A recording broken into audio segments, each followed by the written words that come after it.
स्वागत है दोस्तों आपका हमारे चैनल आर.के. वर्मा में। मुल्ला नसीरुद्दीन की नई और बहुत मज़ेदार कहानी। दोस्तों, मुल्ला नसीरुद्दीन ने मदरसे की पढ़ाई पूरी कर ली थी और मिस्त्री का काम सीखने के लिए अपने गांव से प्रतिदिन पैदल ही शहर जाने लगा था। शहर जाने पर उसने शहर की रौनक और रंगीनियां देखीं। बड़े बड़े मकान देखे। साफ सुथरे कपड़ों में आते जाते लोगों को देखकर वह सोचता, जब वह काम सीखकर कुछ कमाने लगेगा तब अपने लिए ऐसे कपड़े बनवाएगा जिसे जो भी देखे तो देखता रह जाए। शाम को जब वह शहर से अपने गांव लौटता तो उसका दिमाग इसी गुंधुन में लगा रहता कि उसके कपड़े कैसे होने चाहिए जिसे लोग देखें तो देखते ही रह जाएं। एक दिन शहर से लौटने में उसे थोड़ी देर हो गई।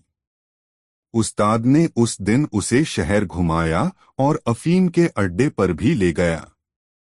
उस दिन उस्ताद को कहीं से पैसे मिले थे। उन पैसों को पाकर वह बहुत खुश था। मुल्ला नसीरुद्दीन शहरी जीवन के बारे में बहुत कम जानता था। उस दिन अपने उस्ताद के साथ उसने बहुत कुछ नया देखा था। उसका उस्ताद अफीमची था। जब वह नसीरुद्दीन को शहर घुमा रहा था तभी उसे अफीम की तलब महसूस हुई। वह नसीरुद्दीन को साथ लेकर अफीम के अड्डे पर पहुंच गया। खुद तो अफीम खाई ही, थोड़ी सी अफीम नसीरुद्दीन को भी चटा दी। अफीम खाने के थोड़ी देर बाद ही नसीरुद्दीन को यह दुनिया हसीन लगने लगी।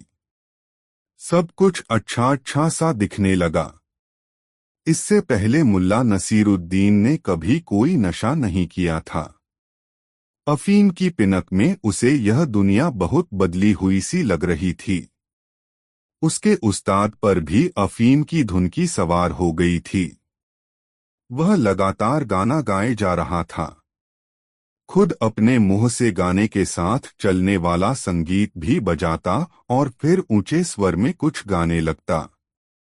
आवाज उसके मुंह में फंसती हुई निकलती जिससे यह समझ पाना मुश्किल होता कि वह गा क्या रहा है। किसी तरह मुल्ला नसीरुद्दीन अपने उस्ताद को उसके घर छोड़ आया और फिर अपने गांव की तरफ चल पड़ा। शहर की भीड़-भाड़ वाले इलाके में पहुंचकर मुल्ला को उस समय भीड़ कम महसूस हुई। दरअसल रात चढ़ आई थी। बाजार की दुकानें बंद हो चुकी थीं, जिसके कारण सड़कों पर लोग कम थे, लेकिन मुल्ला नसीरुद्दीन चूंकि अफीम की पिनक में था इसलिए उसे समय का एहसास नहीं था। वह यह नहीं समझ पा रहा था कि रात चढ़ आई है, इसलिए दुकानें बंद हो गई हैं। वह चकित और भ्रमित सा शहर के बाजार वाले इलाके से गुजरा। उसे कई बार यह भ्रम भी हुआ कि वह गलत रास्ते पर चल रहा है, किंतु इस भ्रम के साथ ही वह चैतन्य होकर सड़क के दाएं बाएं देखने लगता तो पाता कि वह सही सड़क पर ही चल रहा है। इस तरह ठमकते चलते मुल्ला नसीरुद्दीन उस मोड़ पर पहुंच गया जहां से उसके गांव के लिए सीधी सड़क जाती थी। मुल्ला उस सड़क पर पहुंचने के बाद आश्वस्त हुआ कि वह सही सड़क पर और सही दिशा में चल रहा है।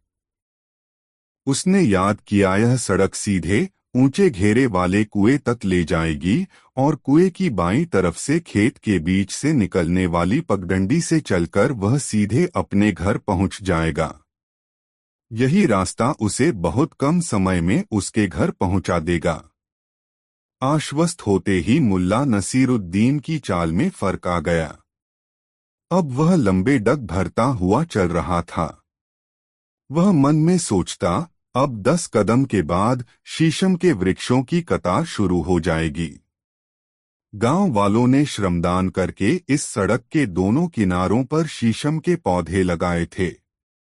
शीशम का सिलसिला खत्म होते ही फलदार वृक्षों का सिलसिला शुरू हो जाएगा और उसके बाद आ जाएगा ऊंचे घेरे वाला कुआं। इस तरह मन ही मन राह स्मरण करता हुआ मुल्ला नसीरुद्दीन कुएं तक पहुंच गया। पूर्णिमा की रात थी। मध्यरात्रि का समय था जब मुल्ला नसीरुद्दीन कुएं के पास पहुंचा और वह उस खेत की पगडंडी की ओर जाने ही वाला था जो सीधे उसे अपने घर तक ले जाती। उसके मन में ख्याल आया, चलो जरा झांक लें, कुएं में कितना पानी है। मुल्ला नसीरुद्दीन सीधे घूमा और कुएं की जगत पर चढ़ गया और उसमें झांककर कुएं के पानी का अनुमान लगाने लगा। अभी कुएं में झांकते हुए 2-4 पल ही बीते होंगे कि मुल्ला को कुएं के पानी में चांद की प्रतिच्छाया दिखाई पड़ी। मुल्ला चौंक गया, अरे बाप रे, यह तो गजब हो गया। चांद अपनी जगह से कुएं में उतर गया है।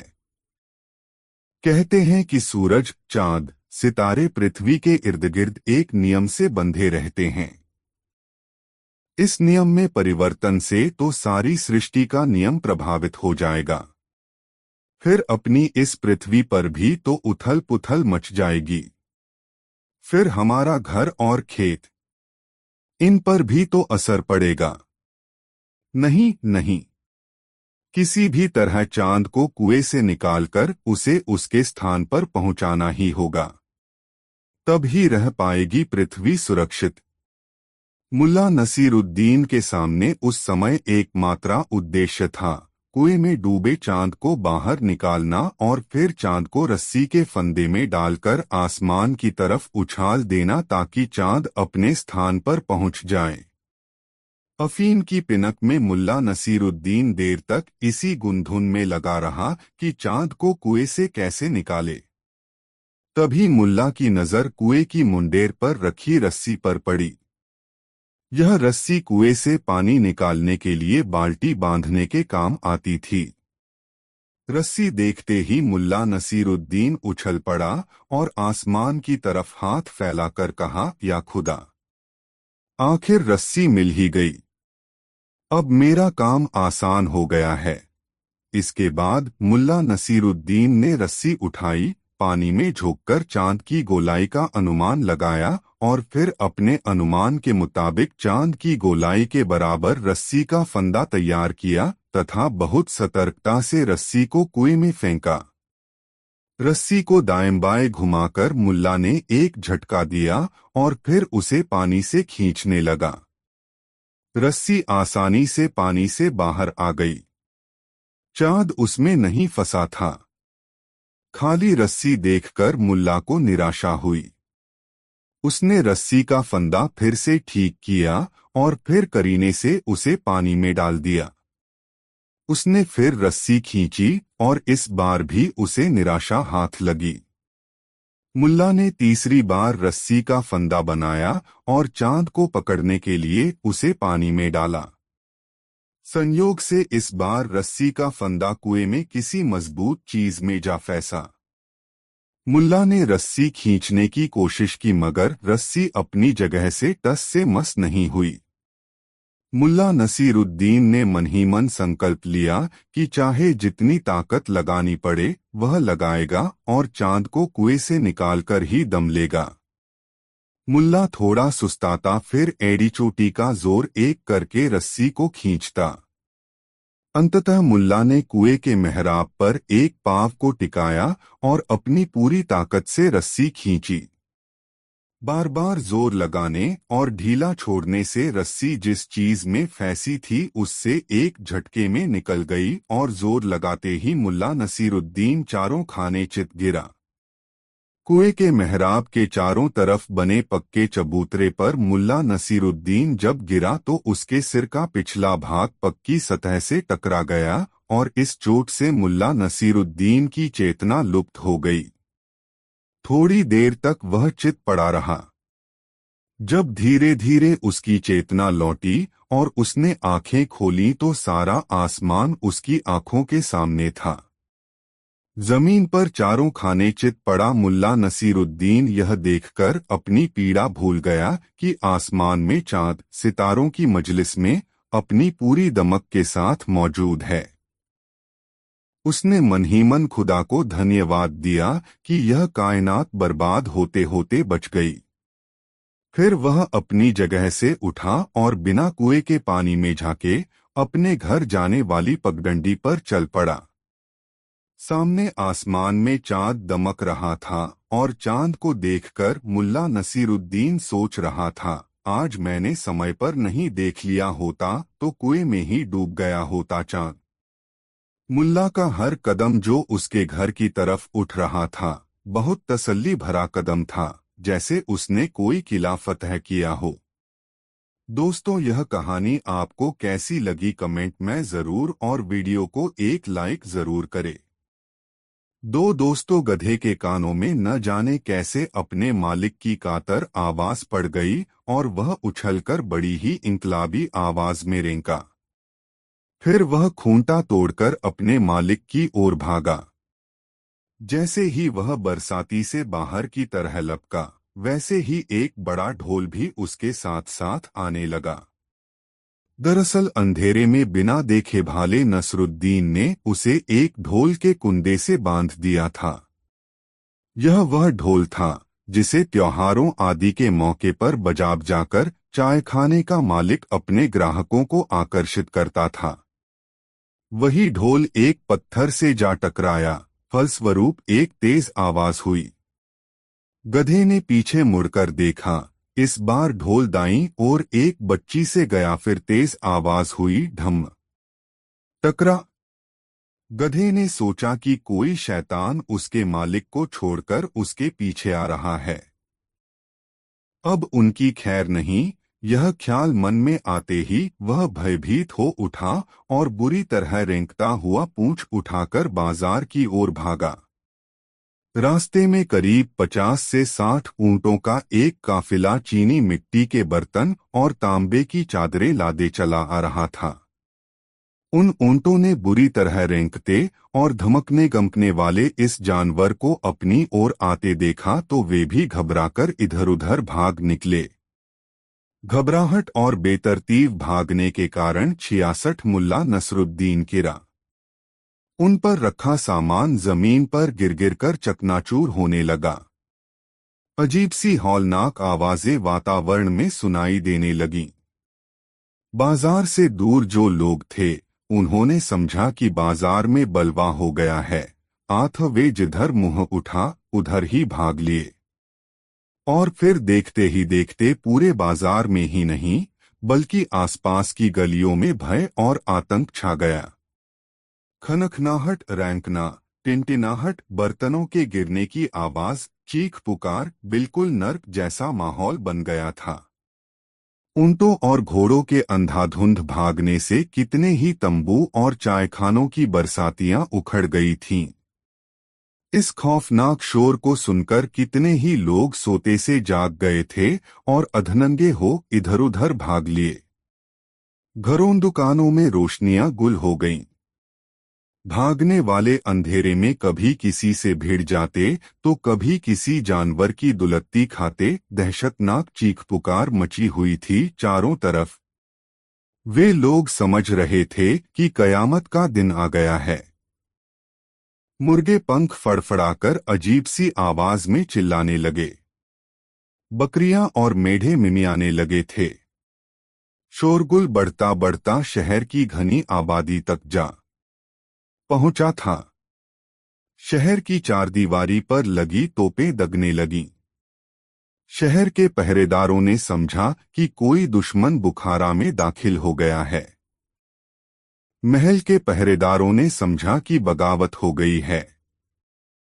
वहां से भी तोपें दागी जाने लगीं। शहर की मीनारों से मुल्ला सहमी हुई आवाजों में दुआएं मांगने लगे। सभी ओर अफरातफरी मची हुई थी। किसी को समझ में नहीं आ रहा था कि क्या हुआ और वह कहां जाए, क्या करे। अपने महल में अमीर भौचक कासा सिपहसालारों पर गर्ज बरस रहा था। मगर क्या हुआ, कैसे हुआ, यह सब केवल एक शख्स ही जानता था और वो था मुल्ला नसरुद्दीन। वह बौखलाए ऊंटों व घोड़ों से बचता बचाता उस दिशा में भाग रहा था जिधर यह खौफनाक शोर पैदा करता उसका गधा भागा जा रहा था। मगर लाख कोशिशों के बावजूद वह गधे को पकड़ नहीं पाया। उसकी यह दौड़ तब तक चलती रही जब तक कि उसके गधे और ढोल को जोड़ने वाली रस्सी टूट न गई। रस्सी के टूटते ही ढोल लुढ़ककर ऊंटों की ठोकरों में जा पहुंचा। ऊंट उससे बचने के लिए हड़बड़ी में चायखानों के छप्पर, शामियाने और खोखे गिराते चले गए। फिर ऐसा हुआ कि एक मोड़ पर अचानक मुल्ला नसरुद्दीन और उसका गधा एक दूसरे के आमने सामने आ गए। गधे के मुंह से झाग निकल रहा था और वह बुरी तरह हांफ रहा था। मुल्ला नसरुद्दीन हालांकि स्वयं भी हांफ रहा था, मगर ऐसे में उसने एक पल की भी देर करना उचित नहीं समझा और गधे की रस्सी पकड़कर पीछे की ओर खींचते हुए बोला, आ चल, उधर चलते हैं, यहाँ तो बेतुका शोर हो रहा है। यह देखकर उसे आश्चर्य हो रहा था कि गधे जैसे छोटे से पशु के पीछे यदि एक ढोल बांधकर छोड़ दिया जाए तो यह मामूली सा पशु भी कितनी बड़ी तबाही ला सकता है। अबे, देखा तूने क्या कर डाला। यह सच है कि ये बवाल फैलाकर तूने मुझे सिपाहियों से बचाया है, फिर भी बहुत से गरीब इस अफरातफरी में तबाह हो गए होंगे और उन बेचारों को संभलते संभलते सुबह हो जाएगी। खैर, अब हमें कोई ऐसी जगह तलाशनी होगी जहां हमारे आराम में किसी प्रकार का कोई विघ्न न पड़े। और फिर वह सोचने लगा कि ऐसी कौन सी जगह है जहां वे दोनों चैन से रात गुजार सकें। काफी सोच विचार के बाद वह इस निर्णय पर पहुंचा कि उसे बुखारा के एकमात्र कब्रिस्तान में ही चैन मिल सकता है। शर्तिया बात है कि वहां किसी प्रकार का कोई विघ्न नहीं आने वाला था। उसका ऐसा सोचना किसी हद तक ठीक भी था। शहर में चाहे कितनी ही गड़बड़ी क्यों न फैले, मगर कब्रिस्तान में किसी प्रकार की कोई आफत नहीं आ सकती थी। मुल्ला नसरुद्दीन ने उसकी लगाम पकड़ी और कब्रिस्तान की ओर रुख किया। इस प्रकार मुल्ला नसरुद्दीन ने अपने शहर बुखारा में अपनी वापसी का धमाकेदार पहला दिन पूरा किया। उसने गधे को एक कब्र के पत्थर से बांध दिया और स्वयं दूसरी कब्र पर जाकर लेट गया। उधर शहर में सारी रात तोपों की गर्ज, शोरगुल व चीख पुकार मचती रही, मगर वह लंबी तानकर सो रहा था। दोस्तों, वीडियो को एक लाइक जरूर कर दे। 3 मुल्ला नसीरुद्दीन शाहतबियत इंसान था। उसकी शाहखर्ची और अलमस्ती देखकर लोग अपनी हैरत कुछ इस कदर बयां करते, गजब है, यह मुल्ला नसीरुद्दीन भी जेब में भले ही चिल्लर भी न हो मगर खर्च करने से बाज नहीं आता। इसे तो बादशाहत नसीब होनी चाहिए थी। मुल्ला नसीरुद्दीन अपनी जीवन शैली के कारण हर दिल अजीज बन गया था। उसकी फितरत थी लोगों के काम आना। अपनी जिंदगी में उसने यह देखा था कि दौलत कहीं भी ठहरती नहीं है और जिनके पास ठहरती है उसके बारे में आम तौर पर कंजूस, मक्खीचूस, दगाबाज, दौलत का यार, मतलबी, कपटी जैसे विशेषण उछलते हैं। इसलिए मुल्ला नसीरुद्दीन एक हाथ से दौलत कमाता तो दूसरे हाथ से खर्च भी कर देता। उसकी इस आदत से उसकी पत्नी दुखी रहती, मगर मुल्ला नसीरुद्दीन उसे यह समझाता रहता कि दौलत सहेजने में जीवन का आनंद नहीं है। जीवन का आनंद तो इस बात में छुपा है कि आपको चाहने वाले कितने हैं।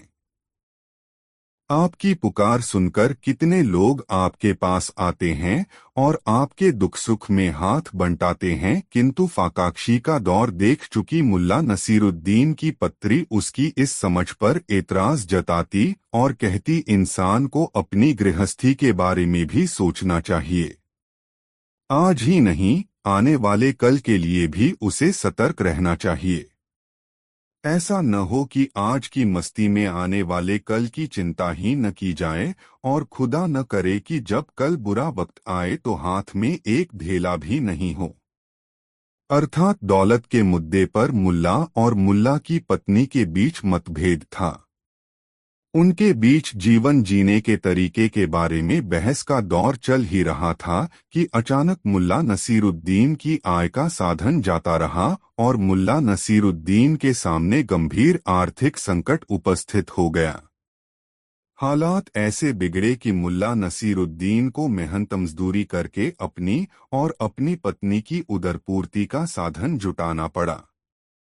मुल्ला नसीरुद्दीन इस फाकाक्षी के दौर में भी अपनी शाहखर्ची पर काबू नहीं रख पाया।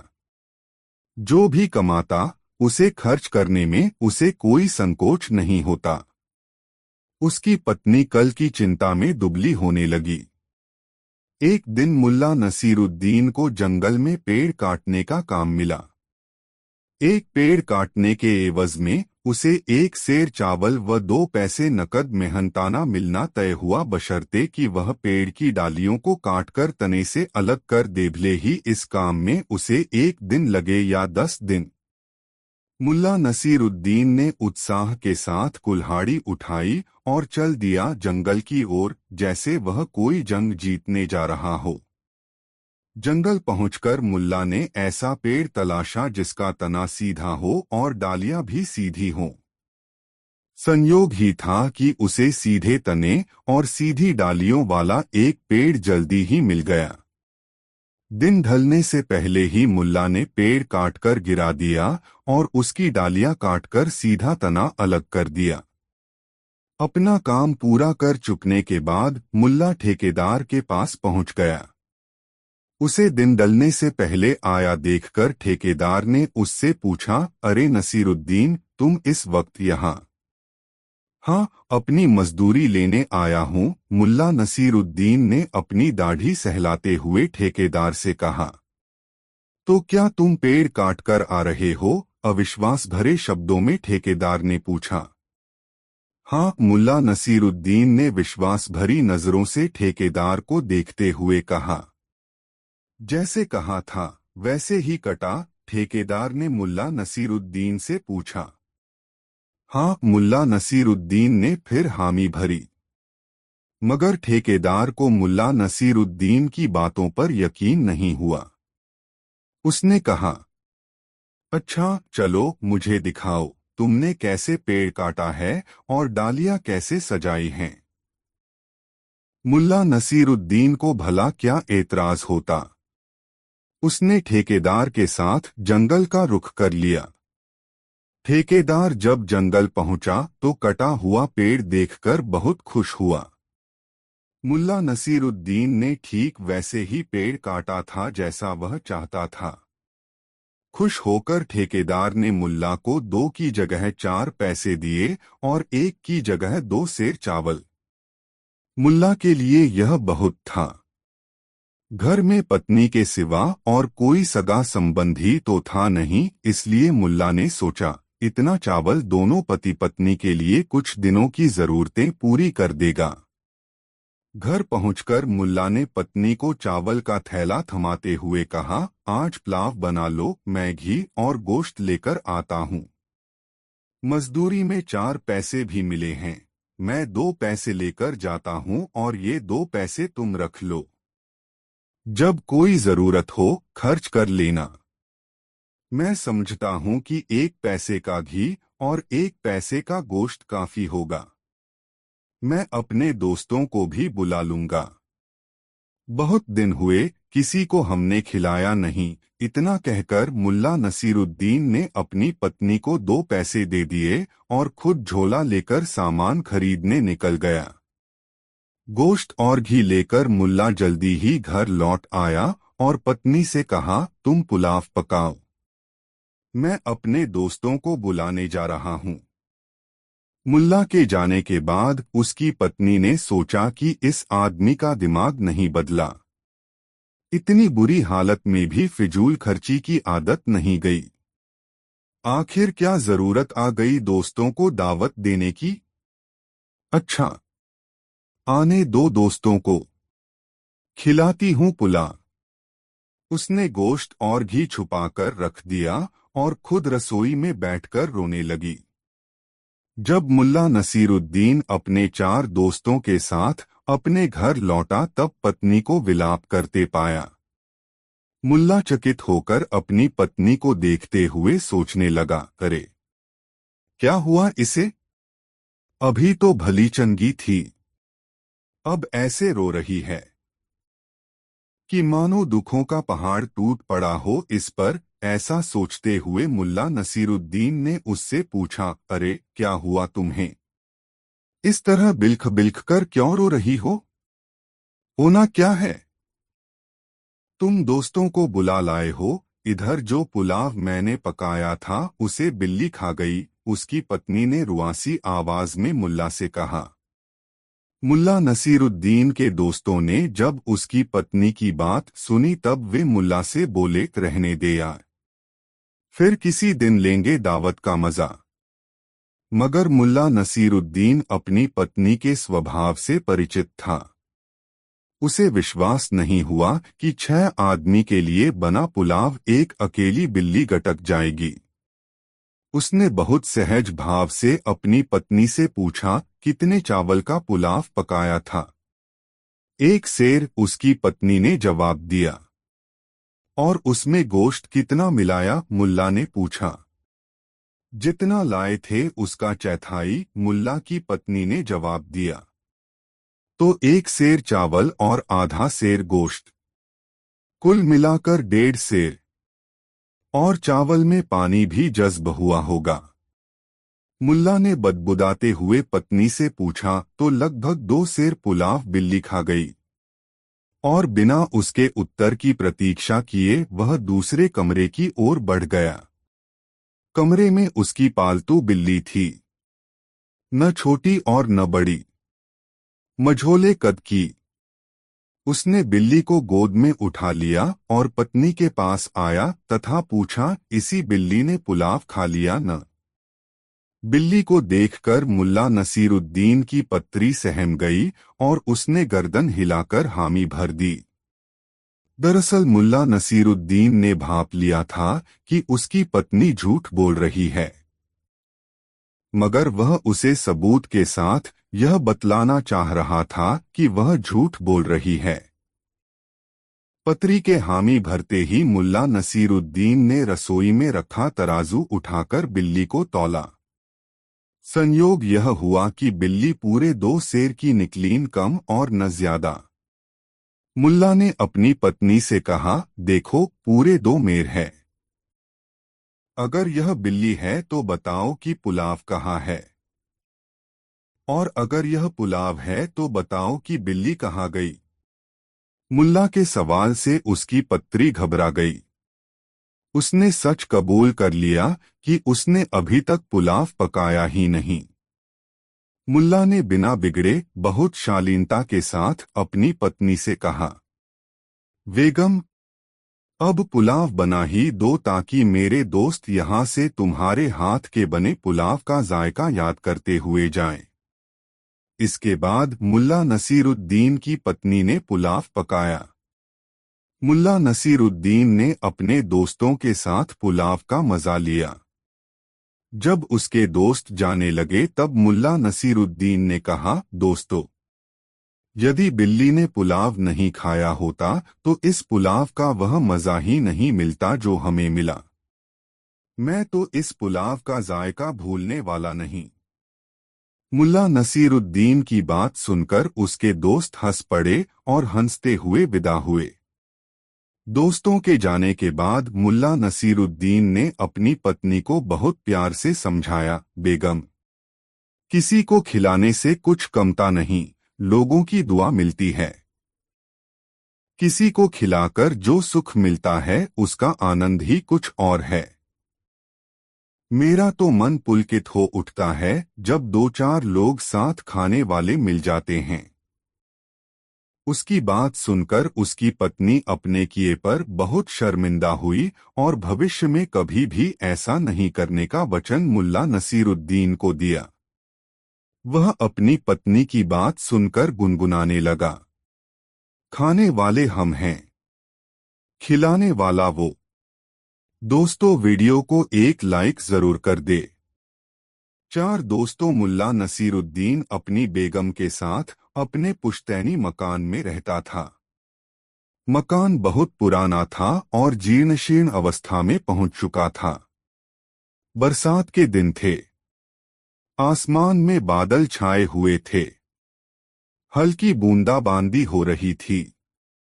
बुजुर्गों का अनुमान था कि कभी भी घनघोर वर्षा हो सकती है। बारिश के दिनों में मुल्ला नसीरुद्दीन की पत्नी परेशान रहा करती थी। छत से रिसाव होता रहता था। घर की चीजें बारिश के पानी से गीली होकर खराब होने लगती थीं।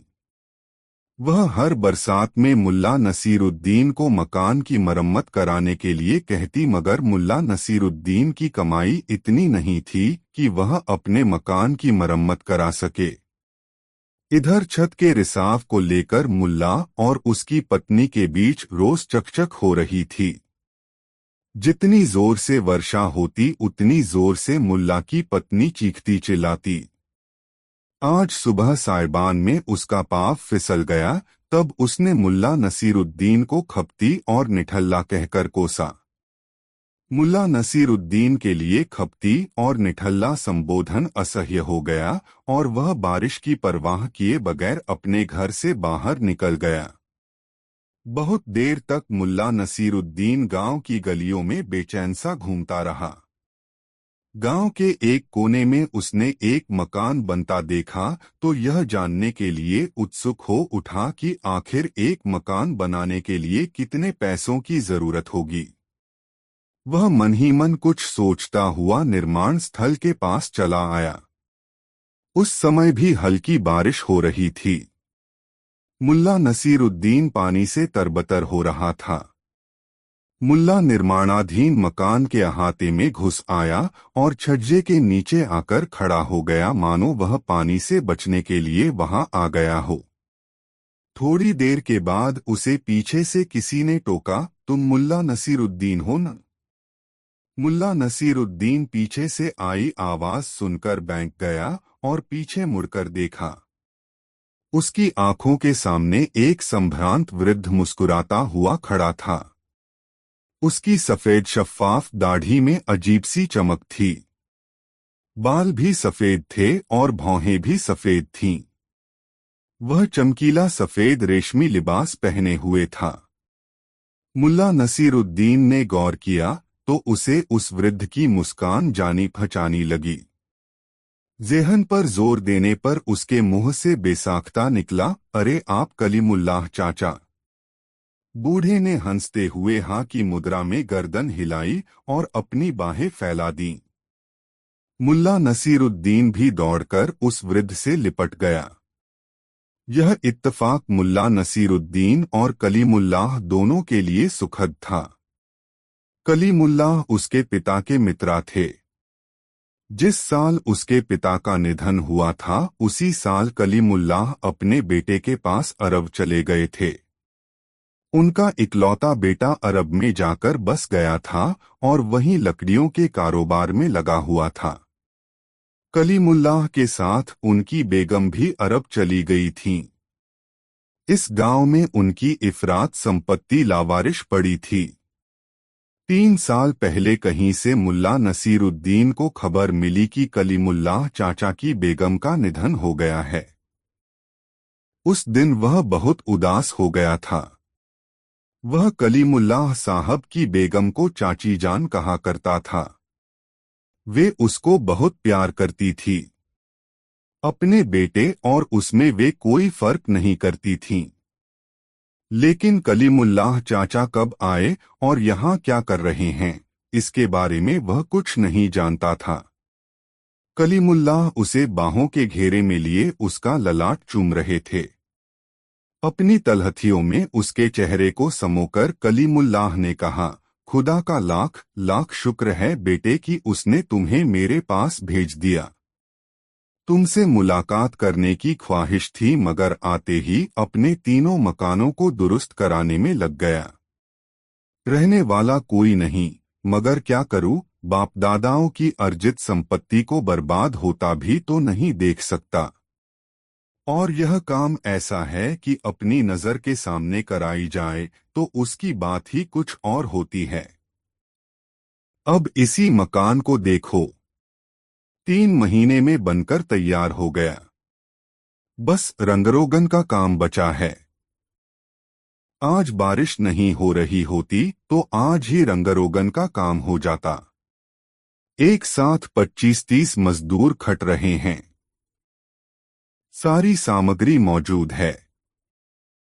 अब जिस दिन बारिश थमेगी उस दिन यह काम भी पूरा हो जाएगा।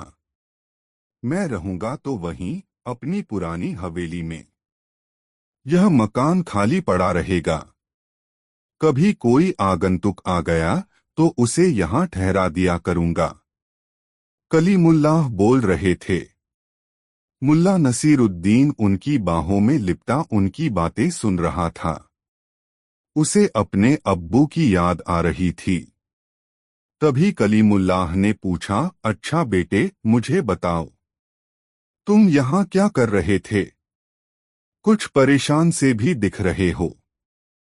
बताओ क्या बात है?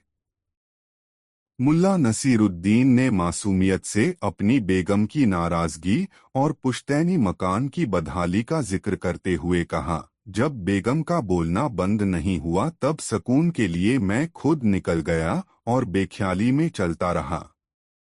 जब इस नए मकान पर मेरी नजर पड़ी तो मैं यहाँ के मिस्त्री से यह जानने के ख्याल से अहाते में आ गया कि एक साधारण मकान बनाने में कितना खर्चा आएगा। कलीमुल्लाह हैरत से मुल्ला नसीरुद्दीन को देखने लगे। कितना मासूम और ईमानदार शख्स है।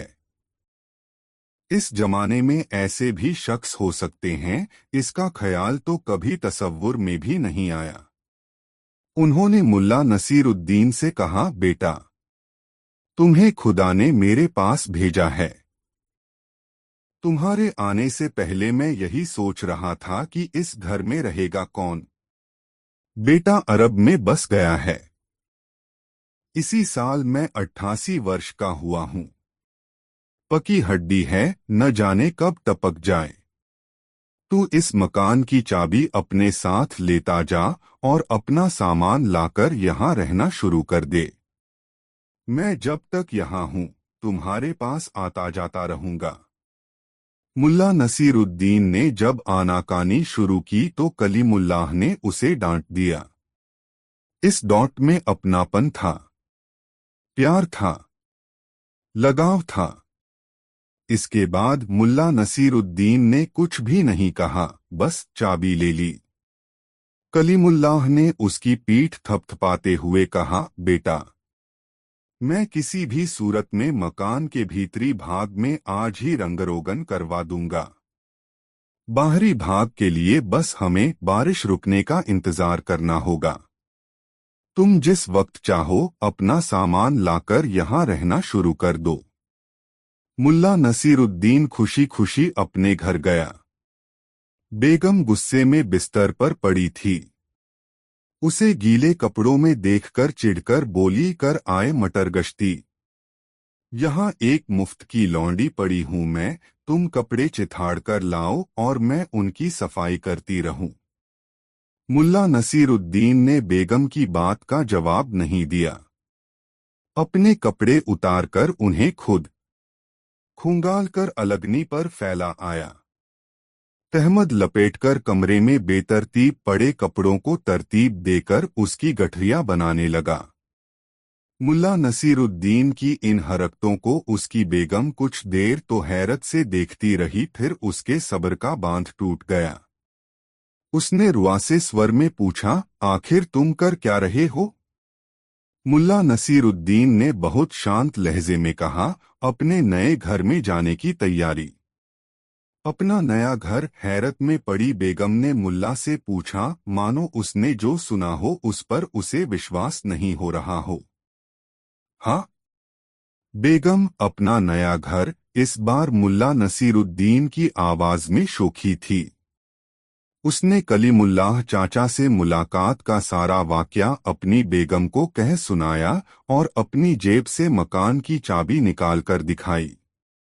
अब बेगम के पास संदेह करने का कोई कारण नहीं रहा।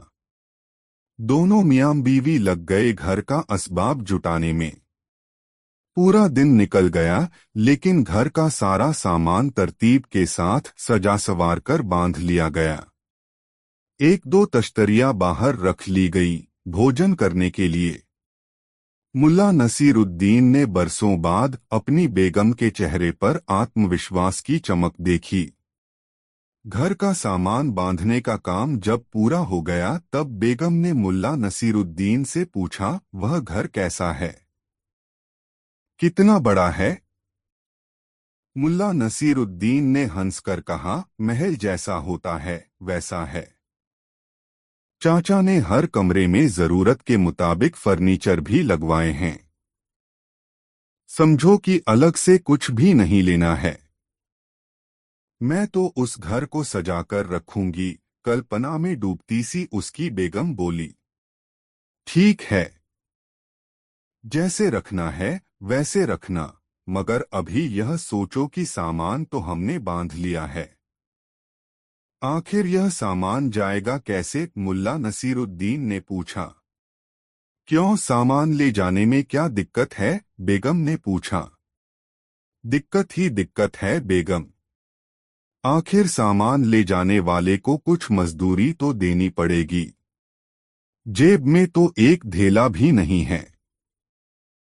खैर, कल दिन साफ रहा, बारिश नहीं हुई, तब बाजार में जाकर किसी से कुछ काम मांग लूंगा।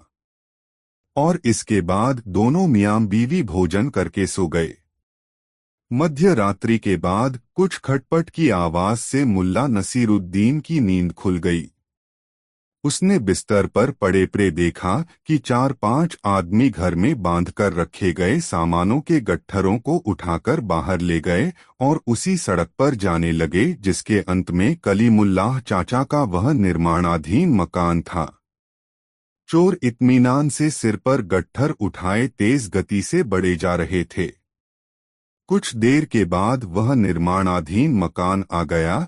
तब मुल्ला नसीरुद्दीन ने बुलंद आवाज में चोरों से कहा, हाँ तो भाइयों, अब ये गट्ठर बाईं तरफ वाले मकान में ले चलो। मुल्ला की आवाज सन्नाटे में गूंजी और चोर डर के मारे सड़क पर ही सामान पटककर वहां से भागने लगे। मुल्ला ने चीखकर कहा, अरे भागते क्यों हो, अपनी मजदूरी तो लेते जाओ।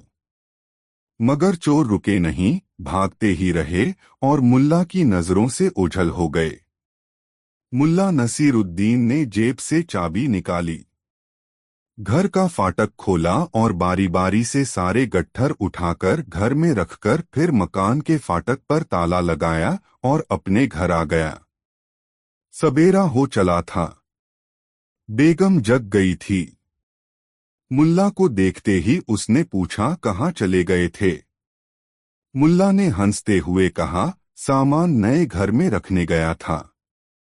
अब तुम भी चलो, वहीं हाथ मुंह धोना। बेगम आश्चर्य से मुल्ला नसीरुद्दीन को देखे जा रही थी। दोस्तों, यह मजेदार कहानी आपको कैसी लगी कमेंट में जरूर बताएं और चैनल सब्सक्राइब करना ना भूले। 6 आखिर कौन? मजेदार कहानी। वह चला गया, मगर सभी के ज़हन में एक सवाल छोड़ गया, कौन था नेकी का यह फरिश्ता?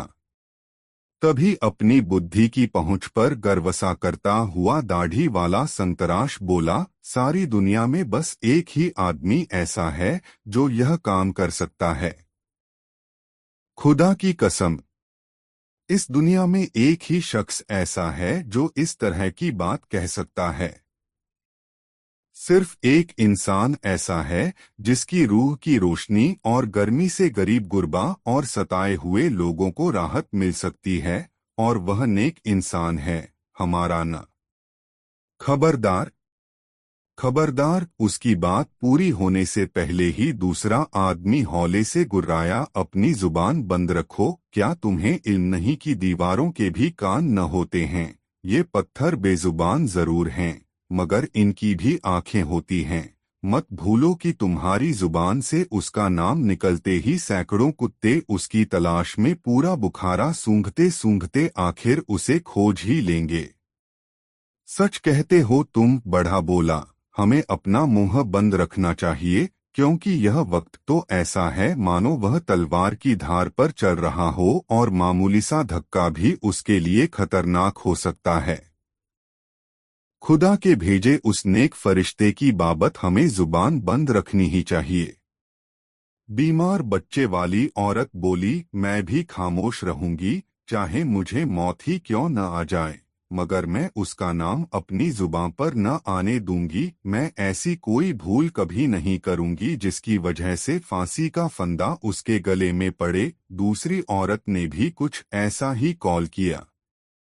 सभी इस तरह के कॉल कर रहे थे, मगर संतराश, वह बेचारा बड़ा परेशान सा दिखाई दे रहा था। उसकी समझ में नहीं आ रहा था कि अगर वह कसाई या भैंसे का उबला गोश्त बेचने वाला नहीं था तो भला कुत्ते सूंघ कर उसे कैसे खोज सकते हैं। यदि वह मुसाफिर कोई नट था और रस्सी और तलवार पर चलता था तो जोर से उसका नाम लेने में क्या हर्ज है। यह औरत उस नेक इंसान को उसके पेशे के लिए रस्सी देने के बजाय मरने की बात क्यों रह रही है। वह बड़े असमंजस में पड़ गया। फिर उसने जोर से नथुने फड़फड़ाए और एक गहरी सांस ली। उसने सोच लिया कि उस विषय में वह ज्यादा नहीं सोचेगा, मगर फिर भी एक सवाल था जो उसके ज़हन से नहीं निकल पा रहा था, और वह था, आखिर कौन। दोस्तों, वीडियो को एक लाइक जरूर कर दे। साथ मुल्ला ने कसम खाई मजेदार कहानी। मुल्ला नसरुद्दीन हालांकि उन लोगों से काफी दूर आ चुका था, मगर अभी भी उसकी आंखों के सामने और किसी सूदखोर के सताए उन गरीब लोगों के चेहरे थिरक रहे थे।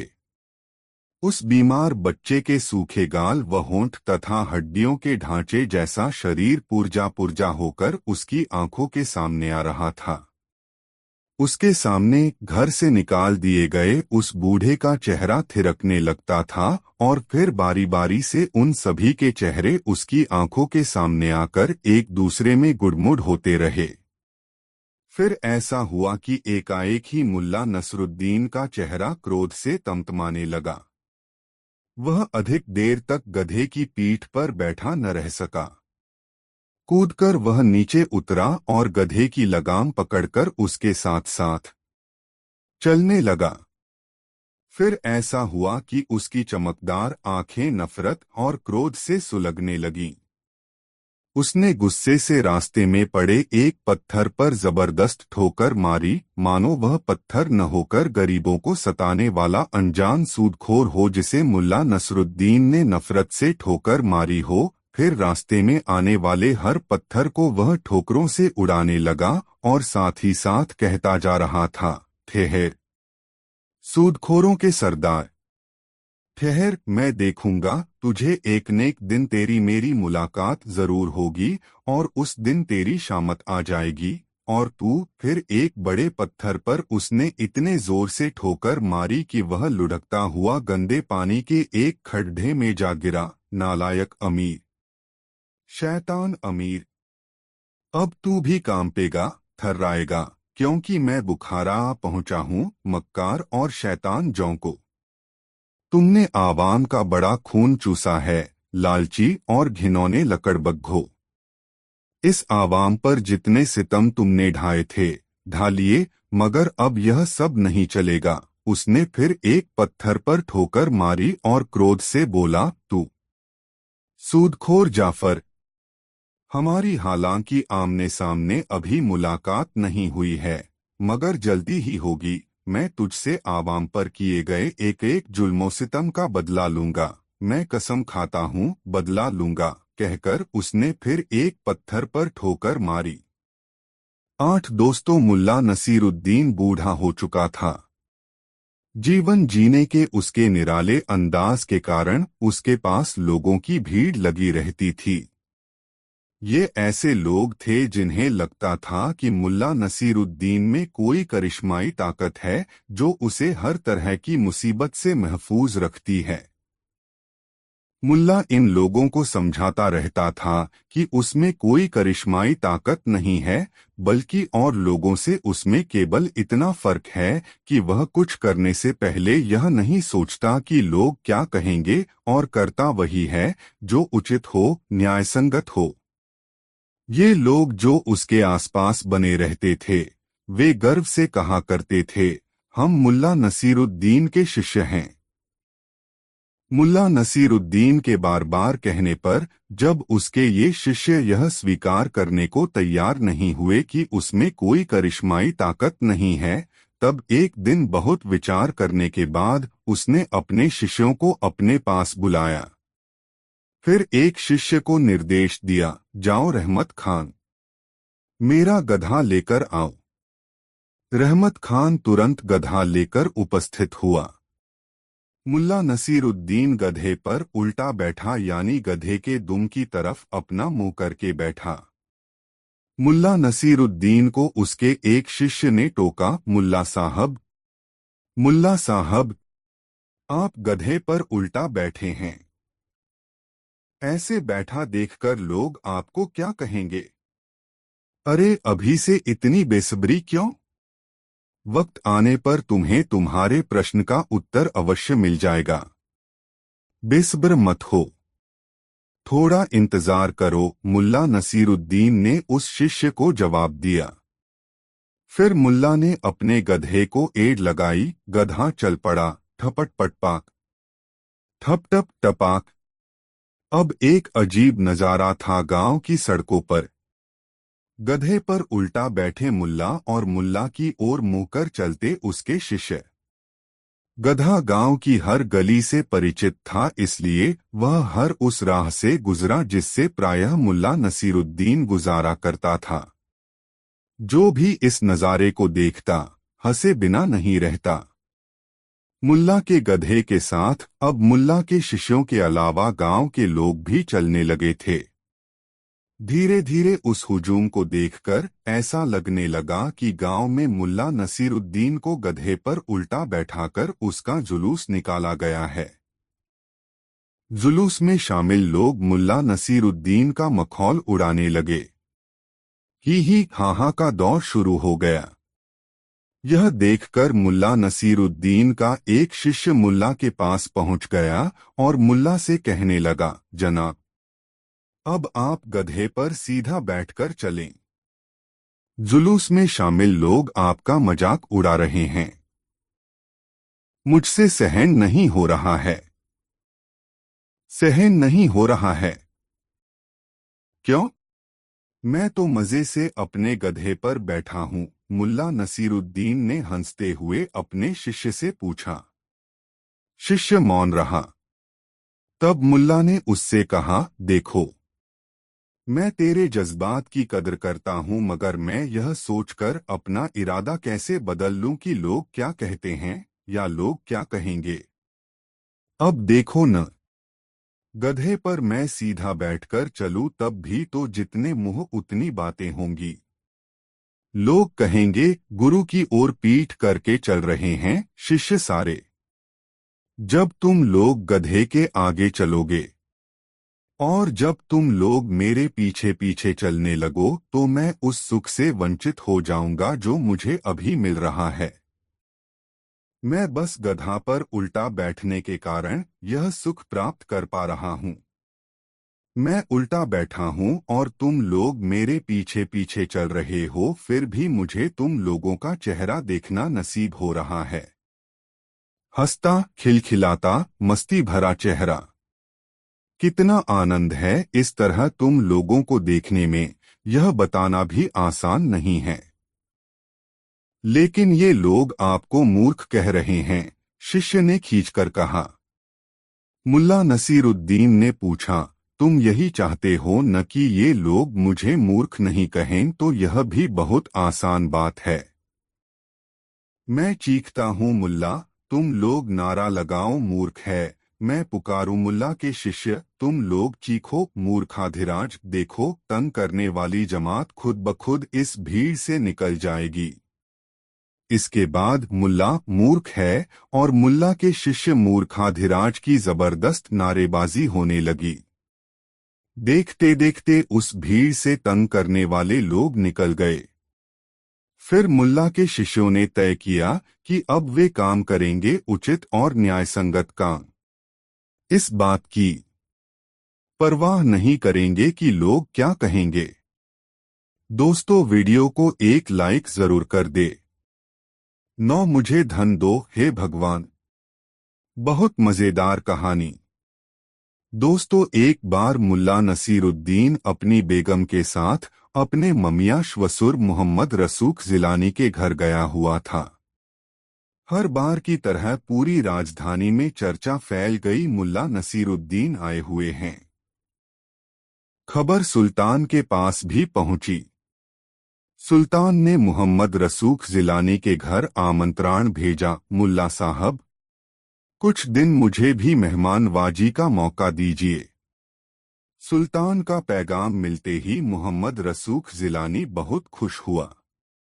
उसके लिए यह इज्जत बढ़ाने वाली बात थी कि उसके भगिनी दामाद को सुल्तान ने अपना खास मेहमान बनने का आमंत्रण दिया है। वह उस दिन जहां कहीं भी गया या उससे मिलने जो कोई भी आया, उससे यह वाकया कह सुनाया, जानते हो, आज सुबह सुल्तान का खास आदमी मेरे घर मेरे भगिनी दामाद को बुलाने आया था। सुल्तान उसकी बड़ी इज्जत करते हैं और उसे अपना अतिथि बनाना चाहते हैं। यह सूचना धीरे धीरे पूरी राजधानी में प्रसारित हो गई। मामा के कहने पर मुल्ला नसीरुद्दीन भी सज-धज कर सुल्तान के पास चला गया। सुल्तान ने उसकी बड़ी इज्जत की और अपने मेहमान खाने में ठहराया। दूसरे दिन सुल्तान ने अपने दरबार में मुल्ला नसीरुद्दीन को खास शाही मेहमान के रूप में आमंत्रित किया और दरबारियों से उसका परिचय विद्वान पुरुष के रूप में कराया।